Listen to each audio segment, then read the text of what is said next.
Do the Steelers belong in the Bills and Chiefs conversation as contenders in the AFC? Plus, could the Broncos play spoils to the Baltimore Ravens this week and really reset the AFC? We break it all down on today's installment of AFC Squad. You are talking ball with the AFC Squad. From the Chiefs to the Bills, the Ravens to the Texans, and everyone else around the AFC, it's the local experts of the Locked On Podcast Network, bringing you scoops, breakdowns, and the most comprehensive preview of the upcoming weekend for hard-hitting AFC football with our harder-hitting takes. Buckle up, it's the AFC Squad, and we have a seat for you. No hurt feelings allowed. Squad up. You're part of the AFC Squad. Welcome in, everyone, to another installment of AFC Squad. Sit back, grab your favorite beverage, and join us as we get you ready for another wild week across the AFC. Week 9 of the NFL season is here. Today's episode is brought to you by FanDuel. Place your first $5 bet. You'll get started with $200 in bonus bets guaranteed. Visit FanDuel.com to get started. We're joined today by an awesome cast of folks around the AFC. And folks, just a disclaimer, as always, if we don't talk about your team or if your host isn't on here, encourage them to come out of the show because, hey, we're all trying to break it all down, have a good time here. Obviously, let's welcome in Jeff Lloyd, host of the Locked On Browns podcast, Mike DeBate, host of Locked On Patriots, Kevin Ostreicher, host of Locked On Ravens and also Locked On NFL, Chris Carter joining us this week, Locked On Steelers bringing it, the Renegade in the fourth quarter, and Chris Clark of Locked On Chiefs. We have, some of the top-heavy AFC teams here, some teams that have played spoils. Let's open things up, though, by going through a quick recap of everyone whose team played this week that is here. Kevin and Jeff, I feel like we probably can talk about the game between the Browns and the Ravens being the game of the week here. We don't have to. We don't have to. It went down to the wire. It was entertaining, but the Browns coming out on top. Jameis Winston eating W's after the game. Jeff, started off on your end. What happened there in that Browns game? Then we'll kick it to Kevin. Look, there was so much that went into that week. Look, 1-6, like, you know what 1-6 means, just to say that number. We can't lose again. Not that anybody really thinks they're probably going to go on a run that may save this, although the AFC is a little quirky so far this year. But when Kevin and I did the crossover, I'm like, look, this change needed to happen a month ago, and it only needed to happen to put Jameis Winston in to see if, hey, was it just the quarterback? And look, not everything was going well. Not much of anything was going well. But the offensive line was starting to get healthier, and I told Kevin, I said, look, this is the first time we know what the unit is on Wednesday. Normally, it's like Sunday morning when we know who the starting offensive line is. And Jameis was going to go out there and just throw the ball. That's what Jameis Winston does. Good, bad, and very similar to the guy that everybody got upset they didn't bring back in Joe Flacco. I'll continue to throw the ball. I will throw it. He's not going to make plays with his legs. He knows he's not. But they all collectively just played better. Defensively, look, they know Lamar. They know him well. They faced him 1,000 times, and they got into some situations where, they broke him or only got field goals. Also, to keep in mind, if Justin Tucker didn't miss the earlier field goal, it would have come down to another Justin Tucker field goal. They would have never had to go for the touchdown on that last drive. But look, they're feeling better about themselves. They're about to get out of an era that was comically bad. I don't even know what phrase to use for almost 3 seasons. They're going to be beyond that. And, they were kind of tipped their hand probably to do it, but you're already looking to the rest of this year and 2025 and what was one of the worst acquisitions in the history of professional sports will be behind them from here on out. Kevin, your thoughts on the Ravens? How do they respond? What's the mood after a game like that? Obviously a disappointing loss where we've talked about here on the show. One week the Ravens look like the best team in football. One week it's like, oh, how did they barely pull that one out? What's going on with the Ravens? They dropped the ball. Literally, they dropped the ball. If we can do a whole demonstration right here, guys, it's the Orioles theme ball for the Baltimore Orioles. You catch the ball. That's Kyle Hamilton almost had it. All you have to do. 3 to 5 dropped interceptions, 3 to 5 dropped passes. I got it 5. Yeah, just brutal all the way around. And look, I mean, credit to Cleveland for coming out and playing that game and doing it the way that Jeff and we talked about of like, okay, well, now you kind of have a little more structure and a little more, is this the belief type deal? But for the Ravens defensively, their secondary has been terrible all season. They were down 2 corners in Marlon Humphrey and Nate Wiggins. And the surprise to us all was that Marcus Williams, who had been playing very poorly this season, was not even a healthy scratch. He was active, but did not play a single snap. And for those who don't know, this is Baltimore's 5-year, $70 million man a couple of years ago. And after the game, John Harbaugh said that's an internal type situation. You keep it in-house, and you never want to hear that. I mean, you don't really know what's going on there. So now you have a situation in Baltimore. You're 5-3. You're the only team in the AFC above 500 with 3 AFC losses. And those obviously can come back to bite you in a big way in a couple of months when we're talking about playoff seeding and playoff just expectations. But at this point, the offense, and I'm sure we'll get to it, the Ravens acquired Deontay Johnson on Tuesday to bolster their wide receiver group, but they need more than that. I think in the vacuum, the Deontay Johnson move is great, but it's how do you bounce back from that? And Deontay Johnson's not rushing the passer. He's not lining up and covering Cortland Sutton against Denver on Sunday. You have to kind of find ways to get better as a team, but not on the offensive side of the ball for the Ravens. Defense, I think, where everybody in Baltimore is looking right now. Well, let's get over to Mike the Big here. Go ahead. I was just going to ask him, do you think that they overlooked the Browns? It's possible. I mean, I think the thing with the Ravens, Chris, and this is all the way across the board for Baltimore, is, look, you put together a team of all pros in the regular season, the Ravens are whacked them by 40. You put us 6 out there, the Ravens are losing. Like that's kind of been the MO with the Ravens, is they will play quote unquote down to competition. I think, look, Baltimore's roster right now is in a better spot than Cleveland's, but Cleveland played with a lot of heart in that game, and Baltimore just didn't make the plays to win. So I think that overlook, it's possible, but I just think that in general they just didn't come to play. One thing Kevin and I talked about in the crossover was, I said the one advantage the Browns have is there's no tape on Jameis Winston being the full-time quarterback for the Cleveland Browns. And it certainly didn't help Kevin that 3 out of 4, whatever you're going to clarify, Marcus Williams, 3 out of 4 starters in your secondary didn't play.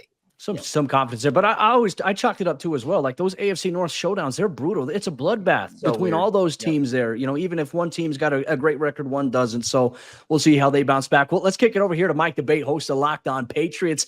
I think the NFL world is smiling at the Patriots right now because of what we saw on Sunday. Obviously, taking it to the New York Jets, winning obviously 25-22, another L in the book of Aaron Rodgers. And once again, I have to say it, Robert Saleh continues to find ways to lose, here, even though he's not coaching it. Man, I can't believe that they're doing as bad as they are. And it's all Robert Saleh's fault there. I mean, there's got to be something there. Mike, obviously, what's the vibe, obviously, for the win for Drake May? Obviously, he goes out in that game. I know that was a little bit of a concern.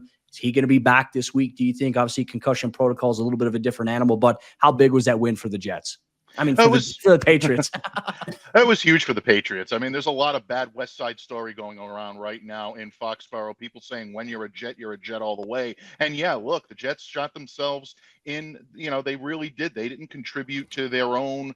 They really contributed to their own demise, I guess is the best way for me to put it, Cody. 8 penalties, really poor game management, missing kicks. This is the type of things that teams look to capitalize on. But look, I want to give the Patriots some credit. Before this game, the narrative here in New England was that this team was soft. They were essentially called that by their coach on the podium following their loss to the Jacksonville Jaguars. So what did they do? They went out and they out-toughed, in my opinion, a more talented team. They played them straight up. They dared Aaron Rodgers, Devontae Adams, and Garrett Wilson to beat them through the air one-on-one. Garrett Wilson had a pretty good game, but Christian Gonzalez was able to hold Devontae Adams in check. Aaron Rodgers was not Aaron Rodgers because the Patriots were playing him much more single coverage than the double that he was eating up the last time these two teams played. In that regard, New England essentially took it to them. And look, when you're a 1-6 team, any type of win is going to be a good win. Been a long time since the Patriots had won on their home field at Gillette. Yeah, the vibe in New England is very good, but Drake May right now, definitely a concern. He's still in concussion protocol. We want to watch how he progresses throughout the week. My guess is he probably will not suit up this week against the Tennessee Titans, but stranger things have happened. If he can get out there, I know he wants to be. If he's medically cleared, he will be. But if not, Patriots may go again with Jacoby Brissett. Oh, we'll see how that plays out here. Let's throw it to Locked On Steelers host Chris Carter. Monday Night Football against the New York Football Giants. Chris, Russell Wilson, like I said, hey, finding ways to win. Najee Harris was going off there in that first half. Obviously, an impressive win for the Steelers right now. You look at the AFC, they are tied for the second seed right now with the Houston Texans. Houston's got obviously the conference record tiebreaker over them right now. Everything going on with the Steelers, what's the vibe there? The vibe is that they still aren't close to their ceiling, and I think that's a good place for what is relatively a young team. You look at all the guys that are young and contributing right now, and guys who are hurt. They're playing without Zach Frazier, who was playing lights out for the first month and a half of the season, and he got hurt. And then they got a guy, Ryan McCollum, and he's now had 3 starts, and he's been pretty solid, at the center position. But you look across the board, they're finding the balanced identity that they've wanted to have since Ben Roethlisberger retired, even when he did retire. But now with the new investments in the offensive line, they've been able to get a push in the run game. Najee Harris, 3 straight games with rushing over 100 yards, first Steeler to do that since James Conner in 2018. And you're seeing with Russell Wilson and a move to bring him in that a lot of people questioned. A lot of people were like, "Oh, this is a dumb move. Mike Tomlin's in over his shoes." And what he's doing is he's bringing the balance to the offense. He's average. You look at deep ball passing right now. He's on 20-yard on passes that travel 20 yards or more. Right now in the NFL. He has the best yards per average on that of quarterbacks that have thrown 20 passes out of play action. He has the longest yards per attempt on that. What he's doing is he is allowing them to stretch the field a little bit more and to actually unlock different parts of the passing offense. Not to make the Steelers some top-tier passing unit, but to do enough to say, hey, you have to honor Pickens over here and Austin over here and Freiermuth over there and Darnell Washington over there. And then while you're busy worrying about that, then the run game's coming. And now they're able to hit you with different ways. And you saw that in this game. And as I talked to Russell Wilson at the podium after the game, there were several plays that they were like this close from having a touchdown that were execution-wise, as far as the structure of the play was exactly what you want. The first Pickens touchdown, call back because Broderick Jones got called for a face mask. There was a play where Van Jefferson, if he just sits in the right spot instead of trying to run into the defender, it's a touchdown. And then George Pickens tapped his right foot twice, just couldn't get the left foot down, missed the blade of grass there. I mean, 3 plays right there where you're talking field goals into touchdowns, and this game's an entirely different thing. And I think that the thing is Russell Wilson not only sees that, but he gets that, and he gets other guys to get that. And the vibe in the locker room is just so much different. You look back to last year when Mason Rudolph was blowing up the Bengals on Sunday Night Football, and you saw Kenny Pickett kind of just like sitting there, just kind of like on the sideline with a hood up and just kind of like taking it in, not really reacting, looking kind of emotionless. And then you look at this game, Justin Fields, who just got benched after 6 games, where he scored 10 touchdowns, only threw 1 interception, and he's laughing with Russell Wilson. They're palling around. That's the environment that Mike Tomlin wanted to see Russell Wilson help recreate in the Steelers offense. They have that on the defense. They have leadership. There's no question there. When Ben Roethlisberger retired, along with Marquise Pouncey, David DeCastro, and a number of other guys that set the tone there for many years, there was a vacuum that no one was able to occupy, and they've been trying to get that for years. I think Russell Wilson is helping with that, and I think it's helped the Steelers realize, hey, we can be a good football team if we do these things, and we can be a serious contender when we start checking off those boxes. Yeah, it's nice to see Russell Wilson having some success there in Pittsburgh. Like I said, he was always great to me in Denver covering him. Nice to see him have success. You got George Pickens dropping the Shawn Michaels elbow on people on interception returns. That dude is wild, man. But, we're going to continue recapping now. We'll obviously recap the Kansas City Chiefs being the lone undefeated team right now in the National Football League. We'll do that. Plus, we'll also talk about how Anthony Richardson got himself benched here on today's AFC Squad. Today's AFC Squad show is brought to you by our friends over there at Bilt Rewards. Listen up, renters. Ever feel like you're stuck in this loop of rent payments, just watching your money vanish into thin air? Well, it's time to turn that rent game around and start earning some serious rewards. That's where Bilt Rewards comes in. Bilt is breaking ground as a neighborhood rewards program that hooks you up with points on your rent. Every month, pay your rent and watch the Bilt points roll in. Use your points to jet off on a dream vacation. Put your points toward a flight or hotel stay with 500 plus airlines and 700,000 plus hotels and properties. You can also use your points to book fitness studio classes, redeem them toward a future rent payment. They're designed to meet your lifestyle. Pay rent hassle-free through the Bilt Rewards app. Your rent game just got a major upgrade. Bilt points have been consistently ranked the highest value point currency by the Points Guy and Bankrate. Earn points by paying rent right now when you go to joinbilt.com/lockedon-NFL. That's JOINBILT.com/lockedon-NFL. Make sure to use our URL so they know we sent you. Joinbilt.com/lockedon-NFL to start earning points toward your rent payments today. Continuing on, here's AFC Squad episode this week with Jeff Lloyd, Mike DeBate, Kevin Ostreicher, Chris Carter, and Chris Clark. It's a battle of the Chris's here today. As we continue on here, we'll highlight a couple of the other games. So I want to say thank you so much for making all of us your first listen here once again. And As always, disclaimer. If you're in the comments, you're mad that your team is not getting talked about, please hassle and hound your host to jump on here, the AFC Squad Show. Chris Carter's listeners came through for him a couple weeks ago. My man, appreciate that as always. Chris Clark, we had an opportunity. We went through everyone else and talked about it. The Kansas City Chiefs, the lone undefeated team, coming off of a win against the Las Vegas Raiders. Obviously, some of the storylines building up to that game were based on what happened last year on Christmas. Definitely not, I think, the outcome we expected, but more so like Patrick Mahomes isn't playing his best football still, and yet they're still finding ways to win. It's the most puzzling thing that I've seen this season in the NFL.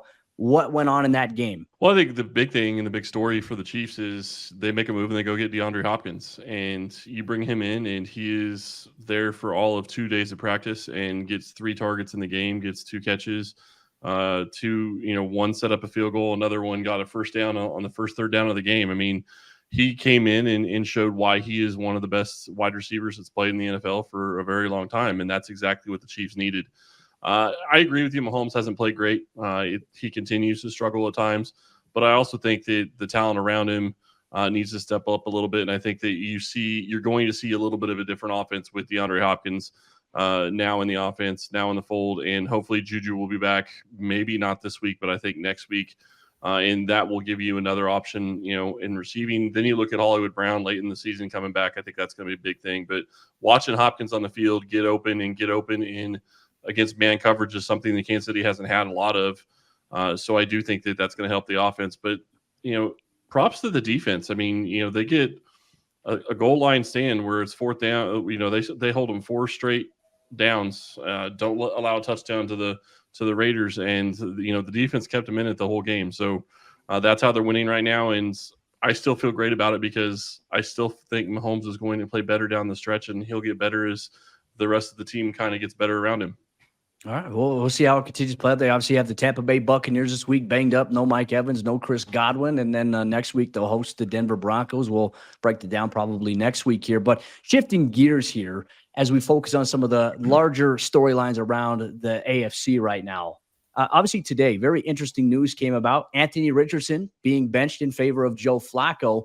Come to find out, it's just based on something that he admitted in a press conference that he absolutely shouldn't have admitted. He tapped out of the game there. Everyone's wondering, okay, hey, is he banged up? What's going on? He said, no, I was tired. I needed a break. I want to throw it around here, get your guys' reaction to that, starting off with you, Chris Carter. It's something that I don't understand what he needed a break from. This guy's a heck of an athlete. Is he mentally strained? Is he physically strained? What's going on there? I think the one thing that Mike Tomlin says is I always want to have to say whoa, not sick him. Or no, and that's the whole thing is that if I have to come out here and try to say, hey, do you feel like being a dog today? Do you feel like going and whooping the snot out of whoever's right in front of you? If I have to coach that out of you, I don't want that. And I think that's what, in general, coaches don't want to have to deal with. And if this guy's questioning whether or not he should be in right now, something's wrong with his head. Now, he's a first-round quarterback. You want to give him time to figure it out. Everyone's got different mental challenges. You don't know what's going on in his personal life. There could be a lot of things that explain those reasons. Yeah. But as of right now, the Colts are a team that is not out of the playoff race. They have every reason to be fighting right now, and they got to put in someone who's going to give them the best chance to fight while they work on the mental health of their quarterback, who is pulling himself out in that situation. I think it's, I know that there's a lot of people that, oh, he's soft, he's this, he's that. Maybe he is. I don't know. But whatever it is, the Colts need to have their medical professionals, their mental health professionals work with Anthony Richardson, see what the root of the problem is, and hope that you can come to a resolution that helps him play his best football again. Yeah, and Mike Debate, I'm going to throw this to you just real quick. I want to get my piece in here. I don't feel like they should close the door on him just yet. He's young. He's making that was a mistake that he made, but obviously I think, Chris, you made a lot of valid points about some of the things that maybe could be going on behind the scenes that none of us are privy to. We obviously hope he's going to handle this okay and maybe bounce back here. But Mike Debate, your thoughts here on the Colts quarterback situation. Yeah, I think Chris really summed it up very, very well. I mean, you look at a situation on its face and it does not look good. It looks like a player is tapping out, a young player that should be full of vigor, should be full of vibrance, and want to get out there and lead his team to the playoffs, Tapsou's not able to go. We don't know if there are things that are going on behind closed doors that none of us are privy to. And if that is the case, then you have to give him his just due at that point. But look, this flies in the face of what the Indianapolis Colts have been saying all along. Anthony Richardson needs to be out there to develop a synergy with his teammates. And the more he's not out there, it's a detriment to this team if he's going to be the long-term solution. 44.4% completion rate this season, 5th worst in a player's first 6 games of a season since 2000. You need to get this kid out there on the field and need to help him work through it. If it's not going to be a situation where it's a quick fix and he's going to need some time away from the field, by all means, give it to him. But they need a commitment from him that once he steps back on the field, he's ready to go. We'll go Jeff, we'll go Kevin, and then we'll go Chris Clark. Look, this probably isn't a situation that you just pointed Anthony Richardson. I mean, this is where we're at now. Quarterback play, and like Cody, you're going through right now. Bo Nix is, the darling. I mean, had the rookie month of October. But some guys, it just doesn't go that well. I mean, people were leaving Caleb Williams on the side of the road at the end of September. Like, you got to adapt to NFL lifestyle. And look, there's no rhyme or reason on who hits, who doesn't. And all that time that's put into this, I mean, look, it's great, and we all love covering the NFL draft. But at the end of the day, is the kid going to hit or not? And I don't think anybody truly knows. But Anthony Richardson, let's be honest, there was a very small amount of time playing college football. And what are we seeing now? Because of NIL. And I think like the top 3 or 4 quarterbacks we're already talking about in the 2025 class are all older than Anthony Richardson, who's now in his 2nd NFL season. So, you base these things and make major decisions. And, look, again, we don't know what the kid's personal situation is. But basically, the Indianapolis Colts took a kid who threw, 400 passes in college? 445? And basically said, you are hopefully the next decade of this franchise. So it's tough because, and look, Bryce Young's going, I mean, all of these kids, so much is put on you. And what do we all talk about? Oh, he needs to play. Oh, well, he needs to sit. And you could talk to 12 people and 6 of them will say he needs to sit. 6 of them will say he needs to play. But look, for the Colts, it's a really difficult situation. I'll be honest, the way the AFC is kind of looking, I'm not sure it's going to matter either way who the quarterback is for the Colts. You're probably only going to get one team out of the South, probably. But, look, you don't like to see this for any young athlete, and you always worry about how much is put on a kid's plate too fast. Look, we all know he is an exceptional talent, athlete. And maybe years ago it would have been you have to sit for a little bit, like the plan was maybe for a Lamar Jackson, obviously. But when you make a decision at 10, I think it was overall in the drafts, he's got to play. He's got to play right away. And, if it flames out, it flames out. Coaches' jobs are even shorter than quarterbacks' jobs. It's crazy the way it is with the quarterback position right now in the league because there's not enough good quarterbacks and people are basically bailing and running way too quickly. Yeah, I agree. Jeff hit the nail right on the head. It's exactly where I was going. It's the state of young quarterbacks in today's game where, however far you want to go back, it was guys would sit behind guys. Draft picks would sit behind young players or older players unless, they were this top pick and then you play right away. But now we're seeing, second round picks start and then get thrown away. I mean, Drew Lock was someone that obviously has moved on to what, Cody? He's on his 3rd team now with the Giants after going to Seattle in that Russ deal. I mean, it's difficult. Mac Jones, Mike, is now in Jacksonville after he got a shot with the Patriots, and the Patriots said, "All right, it's time to go. You're not the answer." And some of that's just right. Guys didn't work out, but the way that we have seen this develop for younger quarterbacks is they get a shot, and then if it works, great. If it doesn't, then they're benched, and all of a sudden there are questions about, is this really the guy? Should this guy get traded? I mean, Cody, it's one of the reasons why Zach Wilson is now in Denver is because the Jets were like, all right, well, we tried this out, really didn't work. Now get out of here. We don't want They might have been better with him this year. The timeline it shortens up. Would have been better. Yeah. Yeah. But the timeline shortens for these younger quarterbacks now. And for Anthony Richardson, who clearly needs development, as all young quarterbacks do coming out of college. It's not just an Anthony Richardson thing. It's definitely a learning experience for him because he's not the only one that's tired out there. All of his teammates are tired. Yeah. All of his teammates are putting their bodies on the line and making sacrifices. And Anthony Richardson, quarterback, is obviously the position that you look at to be a leader, to be the leader of the team in a lot of different cases. And him tapping out like that, and then, he's just, all right, well, I'm tired. Well, I mean, everybody else is too. And I think that he'll learn from this. but it's certainly a pretty bad look. That's a fantastic point, Kevin. That's exactly where I was going to go with it. Is a quarterback you cannot tap out. I mean, if you're injured, that's one thing. If you're tired, I'm sorry, you can't tap out. And it was the third down. That makes it even worse. He tapped out going into a third down. They ended up kicking a field goal, and they probably wouldn't have been able to get a first down anyway because it was like a 3rd and 20. Doesn't really matter. At the quarterback position, you were the field general of that offense. You were the leader of that team. You're supposed to be the leader of that team. You can't tap out in that situation.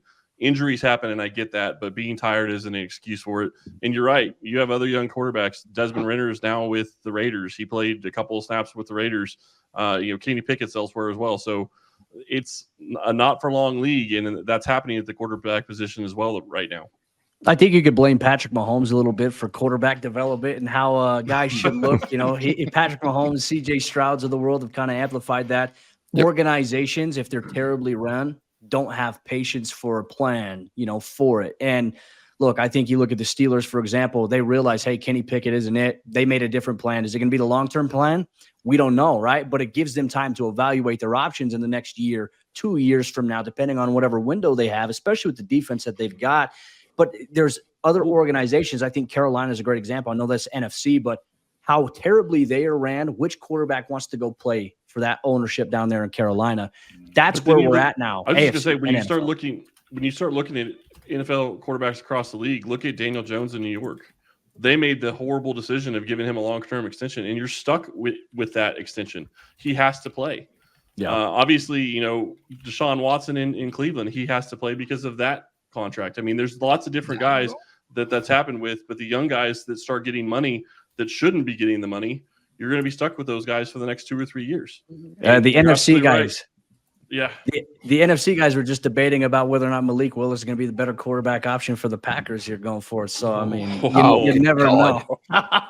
Yeah. It's all fun. Make sure, folks, you go check out the NFC squad as well after you listen to the AFC squad here. We're going to continue our conversations here on today's show. Obviously, part of the Locked On Podcast Network, your team every day. We're going to take a quick glance at Week 9. What are some of the biggest games? And if the Broncos somehow find a way to spoil a road win here against the Baltimore Ravens, how does that change the landscape of the AFC? We'll break that down much more here on today's squad.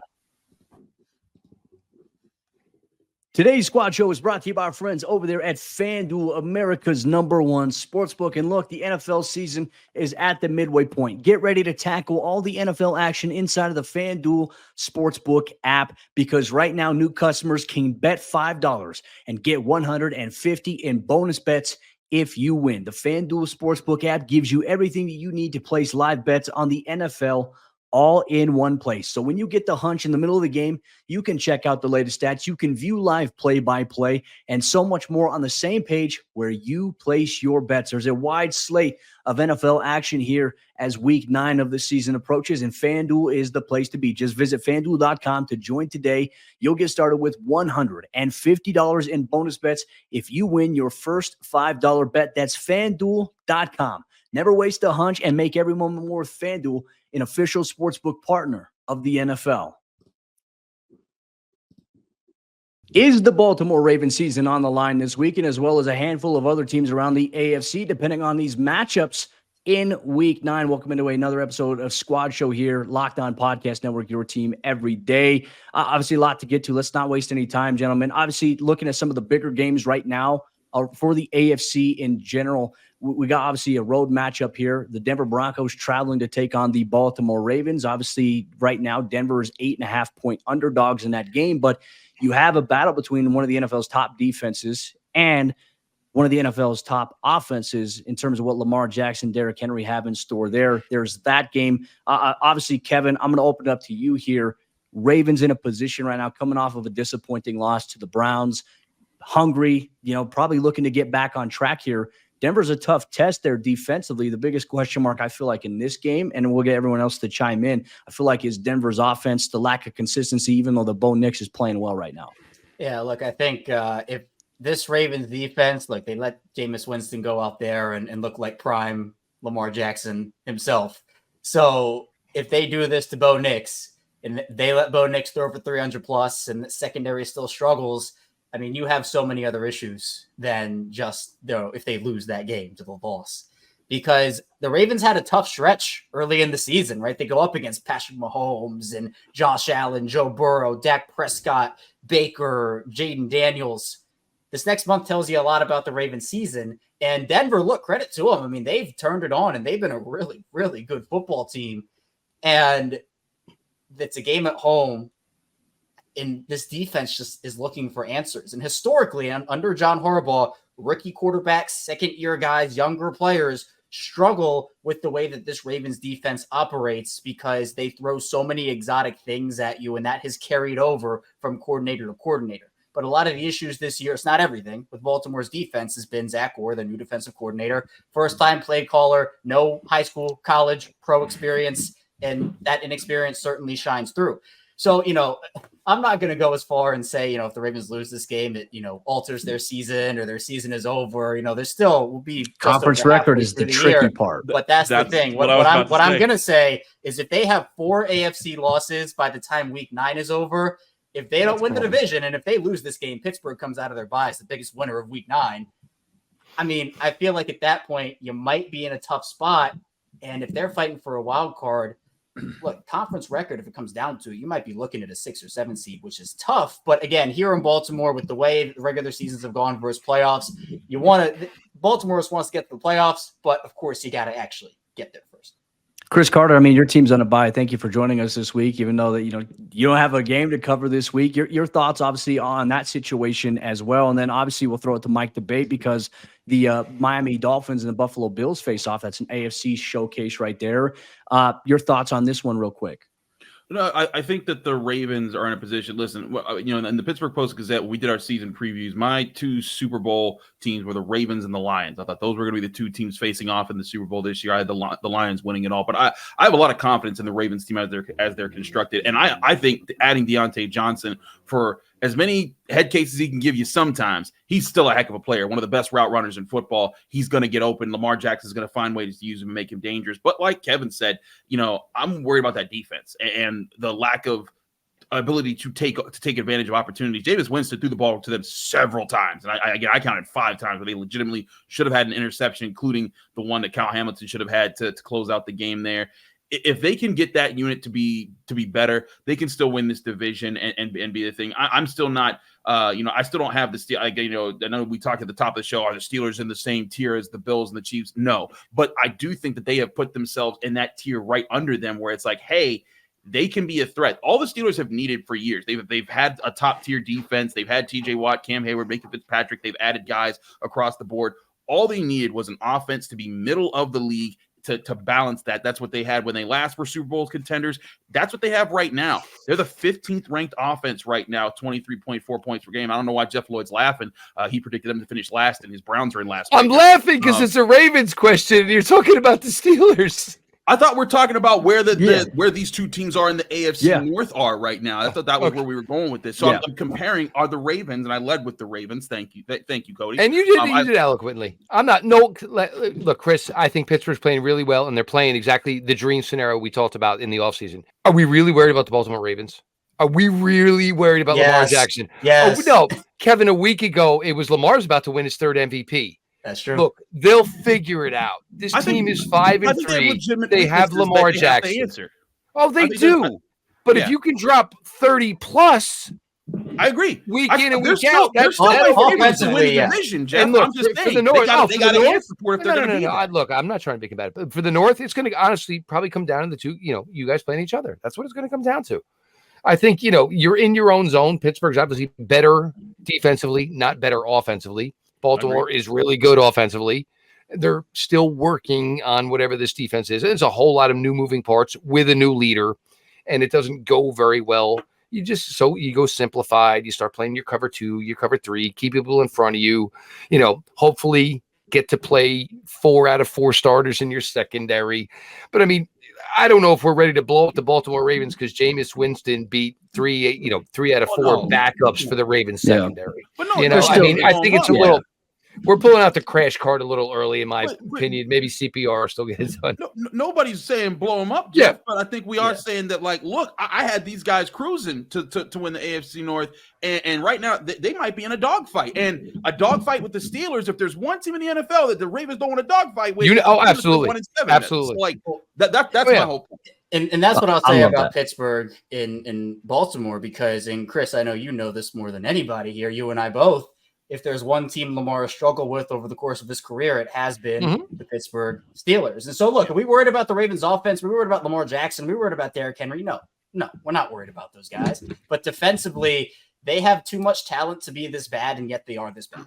And that's the issue, where it's like a defense with Roquan, Marlin, Kyle Hamilton, etc. You would hope that, okay, you could string some stuff together. Run defense has been fine. Pass defense and pass rush have been pretty bad over the last month plus. Well, the biggest problem that the Ravens are going to face is they still have the Steelers to play twice.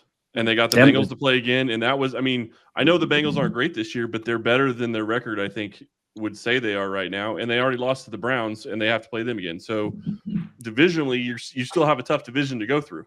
Yeah. They need a big win against Denver. And Cody, Denver's playing good football right now. So it's a tough situation for them to be in, because even like for Denver, the stakes are high. You know, they lost to the Steelers early on the season in week 2. And you look at conference record, they're 2-2 right now. Everyone else above them, the Bills have a 4-2 conference record. The Steelers 4-1. Texans 5-0 in the conference right now. And then Chiefs obviously 4-0 undefeated right now. And then Ravens there at 2-3. Chargers right behind them with the 2-2 conference record. The AFC is very chaotic right now, I feel like, but it also presents some opportunities, because you look at the Cincinnati Bengals where they're at 3-5, and this really is going to kind of segue the end point of our show here. Is this the final shot? Like this week against the Raiders, if they lose, is that the final shot for the Bengals season in terms of getting to the postseason? Joe Burrow is putting up tremendous numbers this year, but none of that seems to matter because they're not getting enough stops, and the defense is just kind of like a sieve. Everyone's running through it right now. Is this the last chance for the Cincinnati Bengals this week? If they lose it, is it over? I don't think there's any way they lose to the Raiders. I think the Raiders played one of their best games last week against the Chiefs, and I think that it's going to be a letdown week for the Raiders. That's personally the way I see it. But I also don't think the Bengals are going to rattle off 8 wins, which is basically what they would need to have a good chance to make a run. So, Mike, debate I want to ask you, because there's an AFC East game, obviously, between Buffalo and Miami. Buffalo right now looks like the clear-cut favorite. They've got a really good cushion in that division right now. Tua Tagovailoa returned last week. We highlighted that. They lose to the Cardinals on a last-second field goal.